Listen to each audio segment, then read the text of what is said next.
वीरपुर एक ऐसा गांव जो अपने अतीत के पन्नों में खो गया है।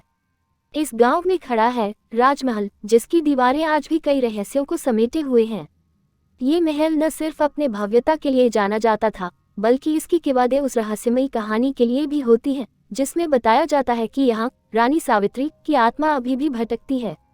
कहते हैं कई शताब्दियों पहले एक भीषण युद्ध में उनका परिवार नष्ट हो गया था और तब से उनकी आत्मा इस महल में कैद है, अपने खोए हुए प्रियजनों की तलाश में। अर्जुन और विक्रम, दो दोस्त जो अद्भुत और परालौकिक घटनाओं में रुचि रखते थे, ने वीरपुर के रहस्यमयी राजमहल का पता लगाने का निर्णय लिया। चांदनी रात में वे उस गांव की ओर चल पड़े, जिसके बारे में उन्होंने कई अनसुनी कहानियां सुन रखी थी। जैसे ही वे वीरपुर पहुंचे, उन्होंने देखा कि पूरा गांव सुनसान और शांत था, मानो समय वहीं थम गया हो। राजमहल की पहली झलक ने उनके दिलों में एक अजीब सी सिहरन पैदा कर दी। महल की पुरानी दीवारें और उस पर पड़ती चांदनी की रोशनी ने एक भयानक और रहस्यमय छवि उत्पन्न की। उन्हें लगा जैसे महल की खिड़कियों से कोई उन्हें देख रहा हो। अर्जुन और विक्रम ने एक दूसरे की ओर देखा और बिना कुछ कहे ही उन्होंने महल की ओर अपने कदम बढ़ा दिए। अर्जुन और विक्रम ने महल के भारी दरवाजे को धक्का दिया और अंदर प्रवेश किया। अंदर का दृश्य उन्हें चौंका देने वाला था। दीवारों का रंग उड़ चुका था और छत से लटकते जाले ये दर्शाते थे कि यहाँ बरसों से कोई नहीं आया।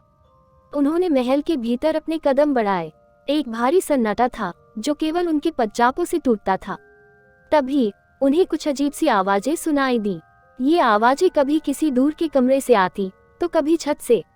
विक्रम ने धीरे से कहा, क्या तुमने भी ये आवाजें सुनी? अर्जुन ने सिर हिलाया। उनके चेहरे पर जिज्ञासा के साथ साथ थोड़ी चिंता भी थी।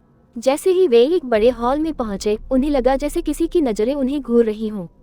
हॉल की दीवारों पर टंगी पुरानी तस्वीरें और खिड़कियों से आती चांदनी की रोशनी ने माहौल को और भी भयानक बना दिया था। वे दोनों आगे बढ़ते रहे, उनके दिल की धड़कनें तेज होती जा रही थी।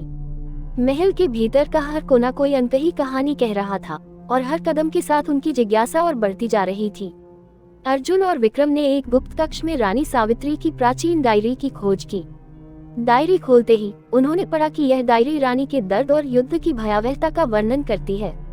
उस भाग्यहीन रात को, जब आकाश में घने बादल छाए थे, पड़ोसी राज्य की सेना ने हमारे महल पर आक्रमण किया।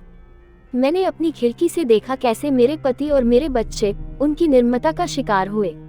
मेरे आंसू, मेरी चीखें, कुछ भी उनकी तलवारों को नहीं रोक सका। मेरा हृदय, मेरी आत्मा, सब कुछ उसी क्षण वहां खत्म हो गया था। डायरी पढ़ते हुए अर्जुन और विक्रम की आंखें नम हो गईं। उन्हें एहसास हुआ कि जिस आत्मा की वे खोज कर रहे थे, वह एक टूटे हुए दिल और अतीत के दर्द से भरी हुई थी। डायरी के पन्नों ने युद्ध की क्रूरता को उजागर किया और रानी के असहनीय दर्द और उनके परिवार के प्रति उनके प्रेम की कहानी बताई। जैसे ही अर्जुन और विक्रम ने डायरी का अंतिम पन्ना पलटा, कमरे में एक ठंडी हवा का झोंका आया। उन्हें एक पारदर्शी आकृति दिखाई दी जो धीरे धीरे स्पष्ट हो रही थी।